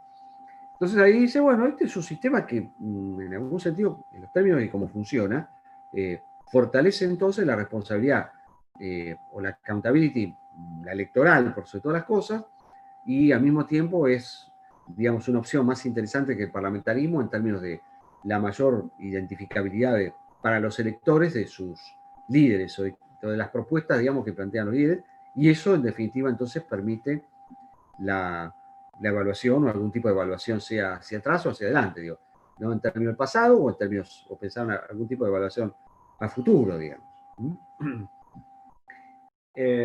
Otro elemento que también ellos destacan que es importante, o que entienden que es una ventaja, es el tema de que, bueno, en un contexto donde los poderes son independientes entre sí, ¿sí? Esto es que el ejecutivo, la duración del mandato ejecutivo no depende del Congreso y viceversa, el Congreso o la duración del Congreso no depende del Ejecutivo. Bueno, ellos entienden acá que en materia legislativa es una ventaja. ¿Por qué? Porque ellos entienden que esto fortalece la independencia del Congreso en la cuestión legislativa, ¿sí? ¿Cuál es el argumento, yo diría, que es central que aparece acá? Bueno, como la elección legislativa es una elección en la cual lo que está en juego no es la presidencia, sino la composición de la Cámara, ellos entienden que para el Ejecutivo esto no es una cuestión existencial, ¿no? Y por lo tanto, bueno, a la hora de el tratamiento legislativo de ciertas iniciativas del Ejecutivo, que una Cámara o que dos cámaras rechacen una propuesta del Ejecutivo, como el mandato del Ejecutivo no depende del Legislativo, ni viceversa, bueno, esto hace que el Congreso pueda actuar con algún margen de autonomía relativa, y que para el Ejecutivo alguna eventual derrota política no implique el final de la gestión, ¿sí?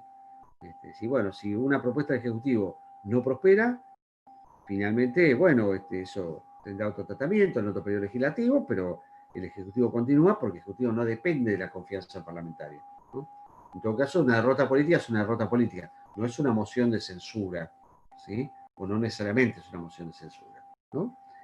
Salvo que medien otro tipo de cuestiones, pero que estas exceden, digo, el aspecto formal de la relación, ¿no?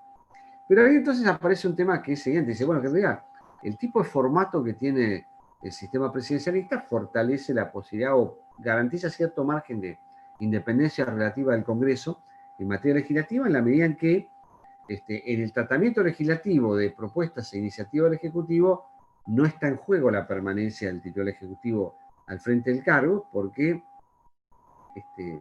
la permanencia depende de la posibilidad de la renovación o no del mandato por parte de la ciudadanía, no del legislativo, ¿sí? Entonces, digamos que el tratamiento que pueden tener ciertas iniciativas es mucho menos dramático, o entienden los autores que es menos dramático en términos existenciales, digamos, ¿no? Nosotros, sobre todo, digamos, a nosotros nos puede chocar un poco este tipo de argumentos. ¿Por qué? Porque estamos más acostumbrados a pensar que, bueno, si no pasa esta ley que pide el presidente, bueno, en esa ley se va la vida del presidente, si no pasa el presupuesto, o sea cual sea la iniciativa del momento, digamos, ¿no? Obviamente que esto está pensado más en esta lógica de un esquema como es el estadounidense, en el cual, bueno, como el elector vota de manera cruzada, es frecuente, digamos, que haya derrotas políticas del titular ejecutivo y que eso no implique que se le va la vida al titular ejecutivo como tal. Es una derrota política, puede ser una derrota política significativa, pero eso no supone el principio del fin del gobierno como tal, porque eso no viene precedido de una moción de censura, porque además no está planteado un esquema de este tipo, y además el titular o la duración del mandato no depende de la confianza legislativa como tal, ¿sí? Entonces, bueno, todo ese contexto, lo que entiende el autor es que, en definitiva, garantiza un esquema en el cual el Congreso pueda actuar de manera más, digamos, autónoma, para decirlo de alguna manera, ¿sí? En eso, digamos, es una ventaja respecto a un sistema de tipo parlamentario, digamos, que, bueno, en un contexto donde una iniciativa del titular ejecutivo no es aprobada por el Parlamento, que se supone que es un Parlamento que ha dado confianza al titular ejecutivo, bueno, eso da cuenta de alguna cuestión de crisis profunda que puede dar lugar a la presentación de alguna moción de no confianza o de censura de manera directa. Después hay otro tema ahí que ellos se dedican a demitificar, que es la cuestión del mandato fijo, ¿no? También, digo, ahí los ejemplos, digamos, que se plantean son, yo les diría, ejemplos un poco capciosos, porque es un poco comparar al presidencialismo que funciona con algún parlamentarismo que no funciona, digamos, ¿no? Pero bueno, lo que ellos dicen es, bueno, si el mandato fijo tiene problemas, bueno, gabinetes inestables, al estilo italiano, que son una constante de inestabilidad, son una fuente de inestabilidad permanente, también son un problema, ¿sí? Ustedes saben que yo lo tengo contabilizado desde la Nueva República para acá, digamos, pero la República, digamos, que se dio entre 1945 y 1992, en esos 47 años Italia tuvo 45 gabinetes, y tuvo 45 gobiernos distintos, ¿no? Es cierto, gobiernos que eran su origen de la misma coalición, pero con muy poca duración, mucha inestabilidad y mucha rotación a nivel gubernamental, ¿no? Entonces, ahí lo que ellos plantean es que, bueno, también los sistemas parlamentarios tienen problemas precisamente de la ausencia de mandato fijo, ¿no? Y que el gabinete multicolor inestable también es una fuente de problemas en términos de gobernabilidad, ¿sí? Entonces ellos entienden acá que, bueno, el mandato fijo puede ser un problema, pero bueno, se aplica una lógica que es la de que, bueno, en realidad un problema de este tipo puede tener algún tipo de solución, ¿sí? Y bueno, lo que ellos proponen ahí son algunas posibles soluciones respecto a este problema, así cómo tratar de mitigar los problemas que generan el mandato fijo. Bueno, una alternativa que ellos proponen puede ser la de tener mandatos fijos más breves. Una posibilidad que ellos plantean es, bueno, tener mandatos cortos con la posibilidad de una reelección inmediata, ¿no? Esa es una posibilidad que ellos plantean, ¿no es cierto? Y bueno, que en realidad en vez de tener un mandato de 4 años, 5 años, 6 años, tener mandatos más cortos, de 2 años, 3 años, con la posibilidad inmediata de la reelección, digamos, ¿sí? Otra posibilidad es, bueno, utilizar algunas herramientas que se hacen uso en los sistemas de tipo parlamentario. Por ejemplo, la posibilidad de anticipar elecciones, ¿no? Bueno, que el titular de un ejecutivo pueda, por ejemplo, convocar elecciones anticipadas. Es decir, bueno, hacer uso de una herramienta, como tiene el caso de Perú, por ejemplo, ¿no? En Perú, por ejemplo, el presidente, si hay una situación política de empantanamiento desde el punto de vista institucional, en su relación con el legislativo, si las circunstancias lo aconsejan y lo ameritan, puede hacer uso de sus atribuciones para disolver el Congreso y convocar a nuevas elecciones para la renovación de ese poder legislativo, digamos, ¿no? Esto fue lo que pasó en el caso de Perú el año pasado, cuando, bueno, en medio de una situación de choque de trenes entre el Ejecutivo y el Legislativo, el presidente Vizcarra disuelve el Congreso y convoca nuevamente elecciones legislativas, que son elecciones que hicieron a principios de este año, digamos, ¿no? Con lo cual eso permitió la renovación del Congreso, lo cual tampoco le ayuda mucho, porque a los 8, 9, 10 meses ya estaba nuevamente con un proceso de impeachment en marcha por parte del mismo legislativo, digamos, ¿no? Pero bueno, ese es un recurso y es una posibilidad que es, bueno, que el titular ejecutivo pueda tener este mecanismo, digamos, ¿no? La otra posibilidad que de hecho él plantea es, bueno, tener mecanismos de revocatoria, es decir, mecanismos que permitan acortar el mandato, ¿sí? En Estados Unidos no se implementa en todos los estados, en algunos casos sí, ¿sí? Bueno, el caso de California, por ejemplo, es uno de los estados que hace uso, ellos le llaman recall, que es la revocatoria de mandato, y bueno, si el pronunciamiento es a favor de la revocatoria, eso lleva a que inmediatamente el titular del cargo renuncie y bueno, se abra toda una instancia de un proceso electoral y demás, digamos, ¿no? Ustedes saben que en América Latina hay varios países que tienen este procedimiento, digamos, ¿no? Ecuador es uno, Bolivia es otro, Venezuela es otro también, ¿no? Sí, bueno, cuando se reforma la Constitución en 1999, la Constitución que reemplaza la de 1961, se incorpora la figura de la revocatoria de mandato, digamos, ¿no? De todas maneras, el caso venezolano es un instrumento que es muy complicado, digamos, más allá de lo político, digo, ya en lo formal, como está planteado en la ley, es complicado de llevar a la práctica. ¿Por qué es complicado de llevar a la práctica? Bueno, porque los requisitos son bastante exigentes, ¿no? Y hay muchas instancias que hay que cumplimentar, ¿no? Primero hay que conseguir un número determinado de firmas para habilitar el proceso, ¿no?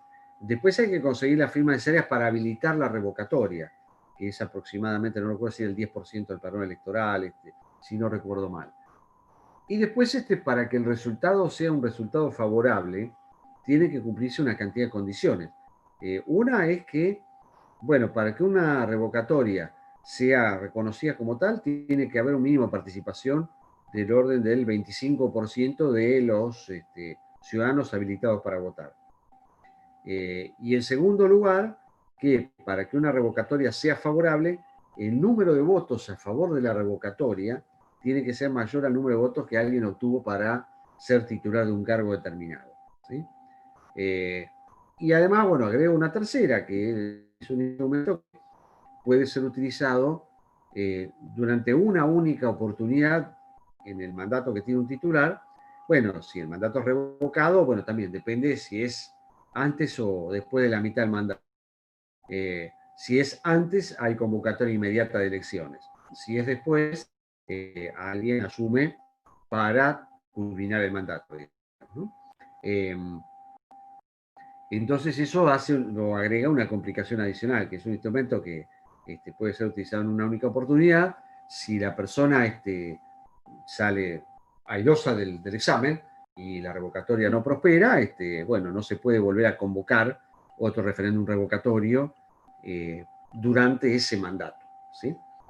Entonces, evidentemente es un instrumento que ya en su origen y en su concepción, digamos, oficialmente es un instrumento que tiene que ver con la puesta en marcha de una democracia participativa, pero parece más una especie de extensión de la democracia representativa que la participativa, digamos, ¿no?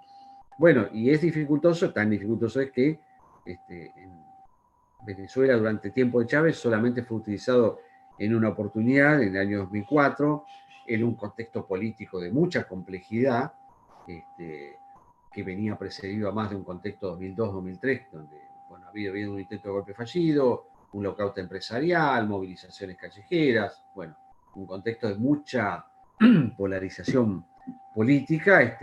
Bueno, de alguna manera el uso de la herramienta del referéndum revocatorio se piensa como una herramienta para decir, bueno, hacemos uso de este instrumento para dirimir una disputa política con el compromiso de los actores de respetar ese resultado, digamos, ¿no? Finalmente Chávez sale bien parado esa revocatoria y la revocatoria no prospera, casi 60% de los electores rechaza la revocatoria del mandato de Chávez, y la oposición decide desconocer el resultado, con lo cual además, bueno, eso lleva a toda una forma de hacer política de la oposición en esos años que se traduce en una especie de abstención y no participación en el proceso electoral durante algunos años, hasta el año 2010 aproximadamente. Después de esa oportunidad nunca se pudo volver a poner en marcha un mecanismo de este tipo. De hecho, en 2017 se intentó y el gobierno de Maduro, por medio disponible, se impidió la posibilidad de hacer uso del referéndum revocatorio. Ahora está pensando en la posibilidad de hacer uso de la herramienta, esto que él cree favorable, pero bueno, sí, bueno, eso ya es el ingrediente, digamos, extrajurídico, digamos, ¿no?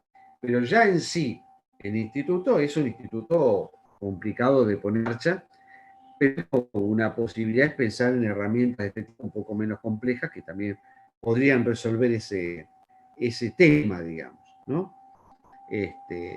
Y está como decíamos recién, ¿no? El hecho de que, bueno, un titular del Ejecutivo pueda hacer uso de herramientas que son más propias de un sistema parlamentarizado, que es, bueno, convocar elecciones anticipadas, pensar en la posibilidad en la disolución del Congreso, ¿no es cierto?, como una herramienta. En fin, digamos que habría, digamos, desde la perspectiva que plantean Mengo y Sugar, esto no sería en sí un problema, ¿sí? En todo caso, bueno, si es un problema, podríamos pensar en soluciones alternativas, digamos, ¿no? Que puede ser, digo, combinar algunas de estas o algunas combinadas, digo, puede ser mandatos cortos con elección inmediata, puede ser elección anticipada, puede ser revocatoria, puede ser todas ellas juntas, digamos, ¿no? Entonces, lo que estamos acá es hablando de autores que en definitiva lo que plantean es una idea de, bueno, esto que Lins plantea como un problema, bueno, es un problema, pero es posible encontrar soluciones alternativas que Lins descartaría en la medida que entiende que, bueno, acá el problema es el edificio, entonces si tapamos arreglamos alguna cañería o sacamos o pintamos un poco, el problema es el edificio, hay que tirar abajo el edificio y hacer uno nuevo, digamos. Este es básicamente el problema de ingeniería política que plantea Lins, ¿no?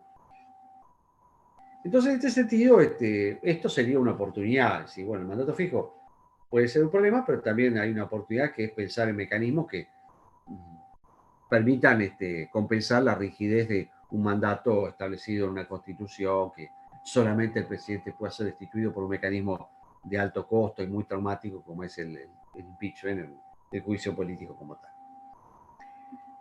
Y después el otro argumento que también ellos tienden a relativizar es el argumento relacionado con la idea de la lógica de suma cero, ¿sí?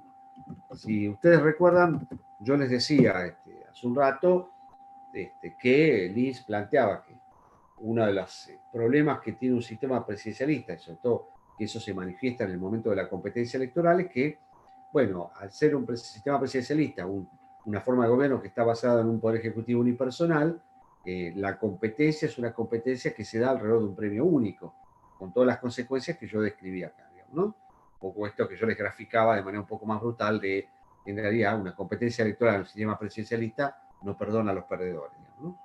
Bueno, lo que ellos entienden es que en realidad la lógica que tiene un sistema presidencialista tiende más bien a mitigar, más que exacerbar, la lógica de suma cero. ¿Por qué? Bueno, porque dice que el sistema, digamos, de contrapesos o de frenos y contrapesos, muy americano en este sentido, ¿no? El argumento, pero el sistema de frenos y contrapesos que caracteriza al diseño institucional estadounidense puede ser un elemento que, de alguna manera, mitigue esa dinámica de suma cero, ¿no? Que caracteriza a un sistema de tipo presidencialista, digamos, ¿no?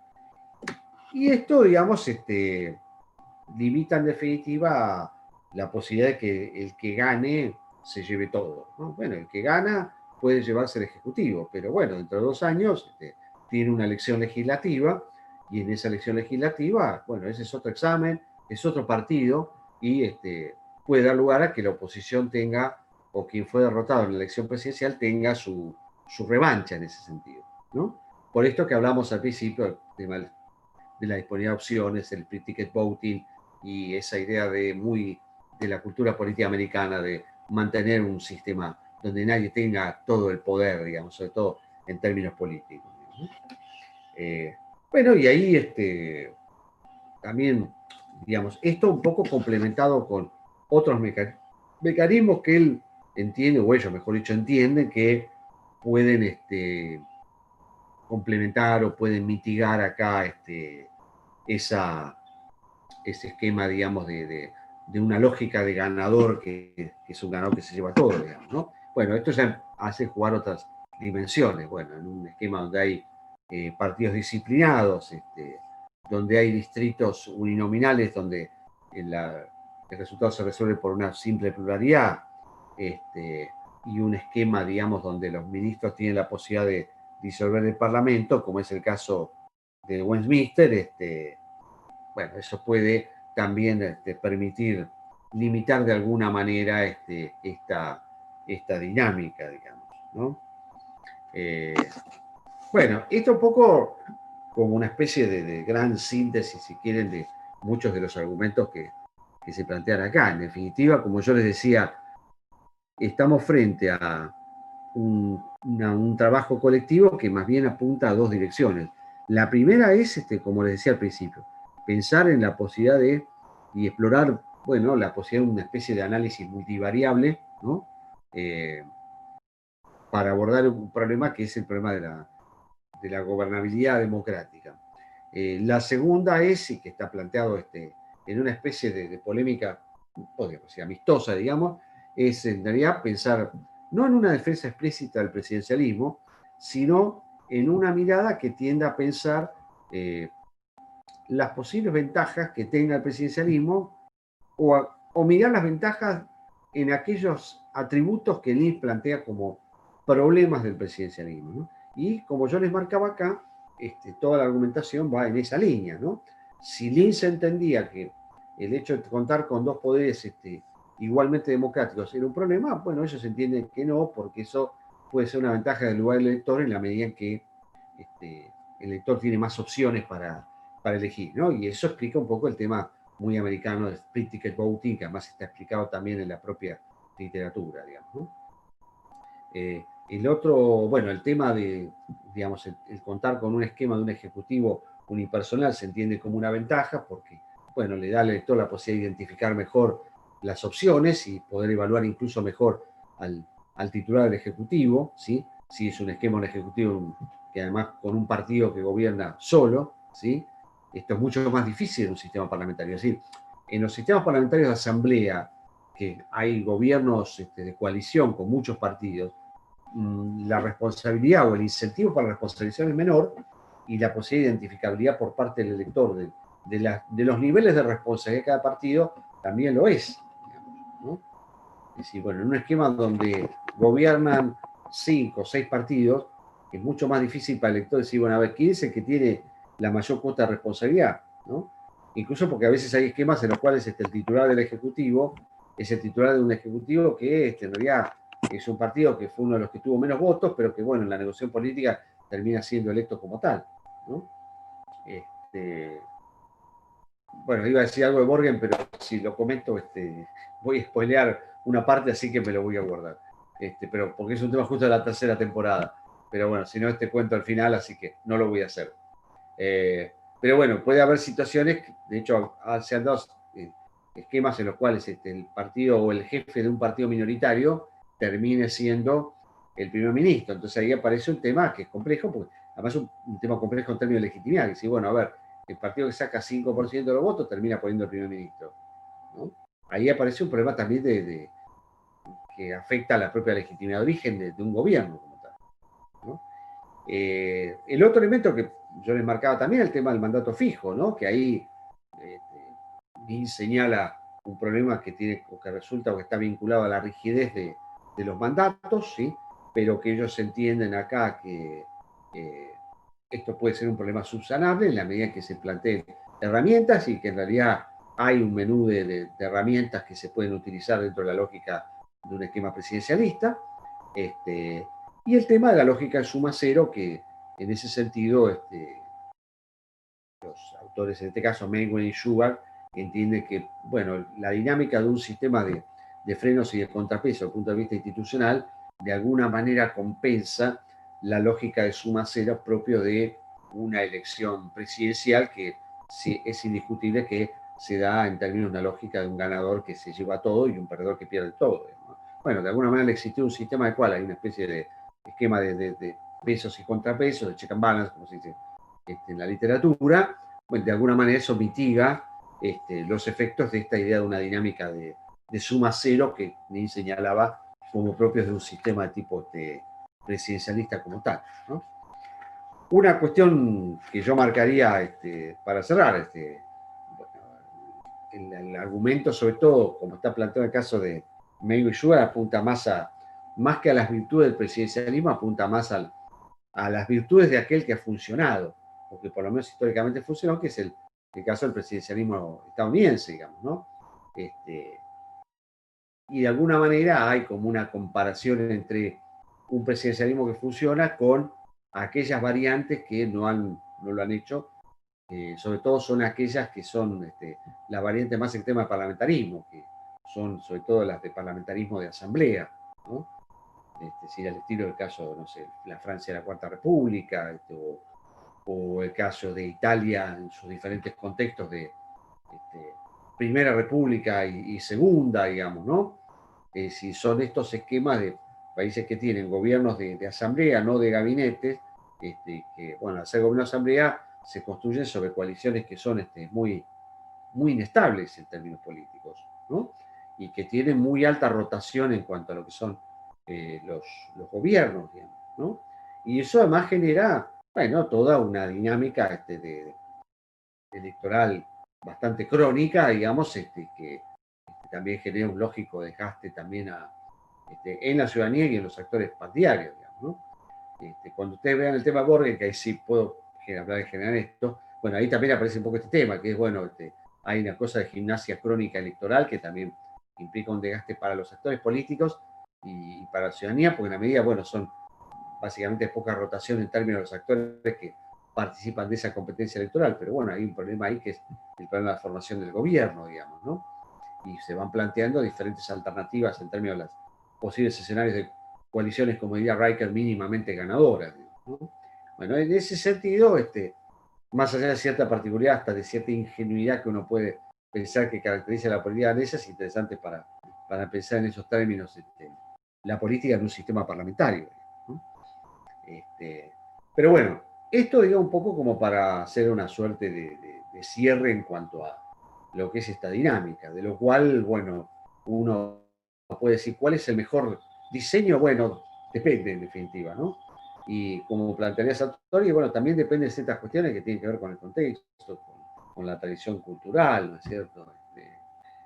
Sartori, viviendo en un país de tradición parlamentaria, bueno, precisamente por ser italiano, supongo que, entre otras cosas, entiende que, bueno, un sistema tipo parlamentario puede funcionar en un esquema de un sistema político que tenga un sistema de partidos consolidado. Es decir, no hay parlamentarismo si no hay sistema de partidos, ¿no? Cuando uno ve los textos de Sartori de principios de los años 90, bueno, Sartori se agarraba la cabeza cuando veía y leía sobre el tema del consenso en Brasil, ¿no? Respecto a la posibilidad de hacer una reforma que llevara a un sistema de tipo parlamentario, ¿no?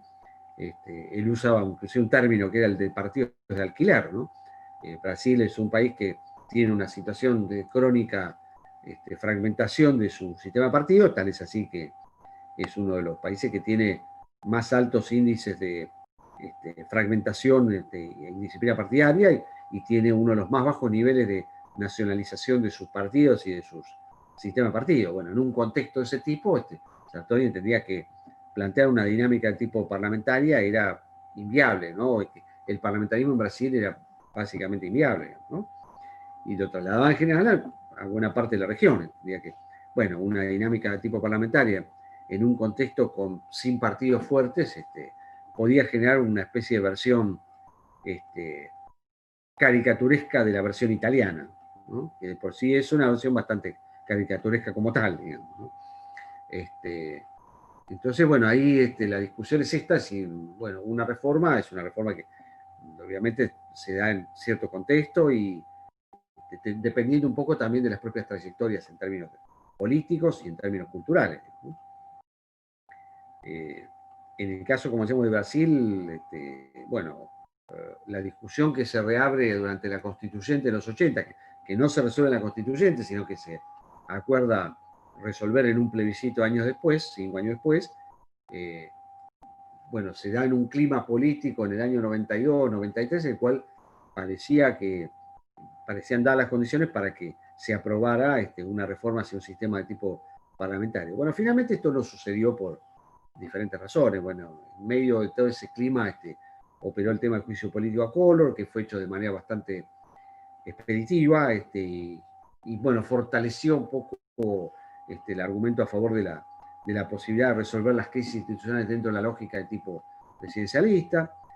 Y después pasó una situación en la cual, bueno, por un lado, fallece uno de los grandes precursores de una reforma parlamentaria, que era un líder, Ulises Guimarães, y al mismo tiempo, a medida que se fue acercando la campaña electoral, actores que inicialmente apoyaban una reforma hacia un sistema de tipo parlamentario comenzaron a cambiar su posición, ¿no? Viéndose con posibilidad de ser alternativa al gobierno, algunos actores fueron modificando su posición y, bueno, finalmente en ese plebiscito terminaron votando a favor de mantener el presidencialismo y preservar la república, que era el otro tema de la consulta, digamos, ¿no? Entonces ahí, bueno, hubo una serie de factores por los cuales finalmente esa discusión no pasó, digamos, y Brasil mantuvo su esquema tipo presidencialista, digamos, ¿no? Después, como vamos a ver, digo, cuando vamos a otros textos, ahí hay que pensarlo también en un contexto más general, que es, bueno, a ver, cómo se da la relación entre el diseño institucional, los formatos y los sistemas de partidos en los cuales operan, y pensar las posibles distorsiones ya en un contexto un poco más amplio, que es lo que vamos a ir haciendo en las próximas semanas, digamos, ¿no? Bueno, pero antes de llegar al parcial, bueno, justamente ustedes en los prácticos van a ver dos textos. Van a ver una selección de capítulos del libro de Pérez Liñán de Juicio Político e Inestabilidad Política de América Latina, que yo les había comentado en algún momento de esta clase, y van a ver un texto de Daniel Chaschetti, que, como yo les había hecho alguna referencia hace un rato, es justamente un texto donde pueden ver todo el tema de lo que es el fenómeno de la formación de coaliciones mayoritarias de gobierno en América Latina. Una muy interesante investigación en este sentido, y donde de alguna manera toda la investigación viene a relativizar y a desafiar algunas cuestiones que estaban muy instaladas en el sentido común, digamos, de la ciencia política tradicional, que era, entre otras, esta idea de la difícil, si no imposible, combinación entre presidencialismo, democracias presidencialistas y sistemas de partidos de tipo multipartidista, digamos, ¿no?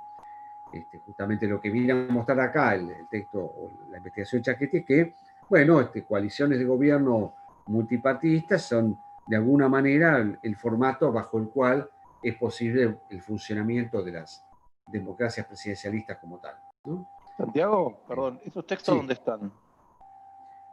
¿Cómo dónde están? Sí. Están en el Drive esos textos. Esos textos están en el Drive. ¿En qué unidad? Esos son de unidad 4. Ah, ok. Perdón, 3, digo, perdón, 3. 3. Porque es, bueno, la unidad todo el tema de regímenes y formas de gobierno. Sí. Perdón, el de Chaschetti no está igual. Yo lo encontré, pero, o sea, buscando por internet, pero no Iba a está el de preguntar Chaschetti. eso, dónde lo habían encontrado, porque en el Sí. Drive no figura el de Chaschetti. Ahí tendría que avisar, pero yo estoy seguro que el Drive está. Si no, sí, no, es raro. Raro porque yo. ¿Cuál, el de Chaschetti, cuál otro dijiste? Y después el de Pérez Liñán, el de Juicio Político e Inestabilidad Política en América Latina. En el Drive, en la unidad 3 no está. Ninguno de los dos. En ninguno de los dos. Ah, para. Bueno, en todo caso. Sí, el de Pérez Liñán está, no está el de Chaschetti. Es el que dice capítulos 1 y 2. Juicio político, sí, está bien, ok. Sí, el juicio político, sí, no, ese estoy segurísimo, lo he visto, sí. Chaschetti me llama la atención. Bueno, a ver, véanlo con los.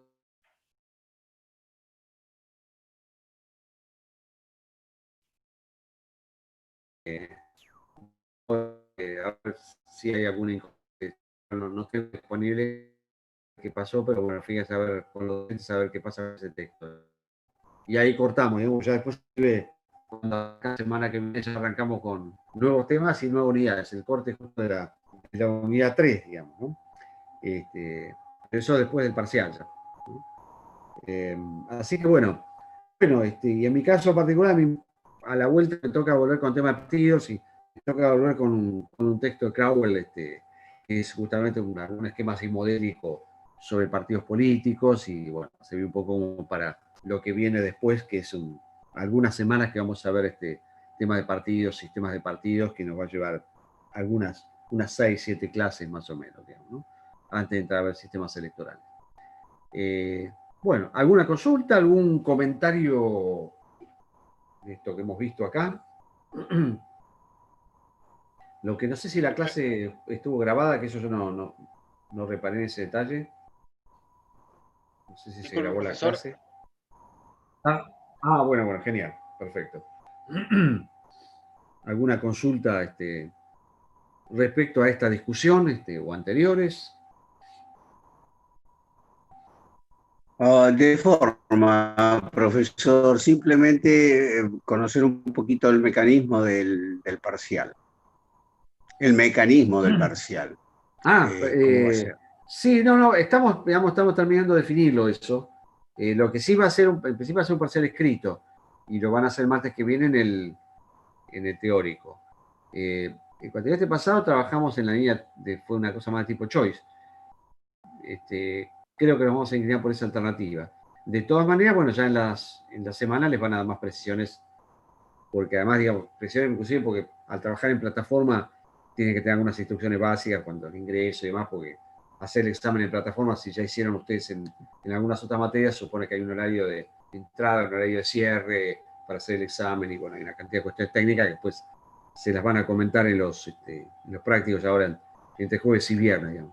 Sí, yo esto lo habíamos visto al principio, yo también reparé este tema que se había pasado muy rápido y recién ahora me daba cuenta que estamos ya con el parcial la semana que viene. Pero bueno, el formato es probable que esté, o va a ser algún escrito tipo ensayo o algo tipo choice.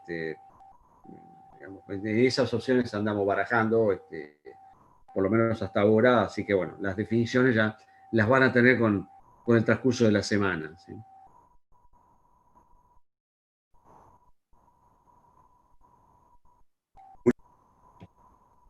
Muy bien. Bueno, si no hay preguntas sobre texto o comentarios, bueno, cerramos acá por hoy. Bueno, yo los estaré viendo de acá a 2 semanas para ya ver temas de partidos políticos. Les dejo ahí unos segundos si quieren meditar alguna consulta. Si no, hacemos el cierre, digamos, ¿no? Gracias, profe. Gracias, muchas gracias. Bueno, muy bien. Quedamos así entonces. Yo los veo de acá unas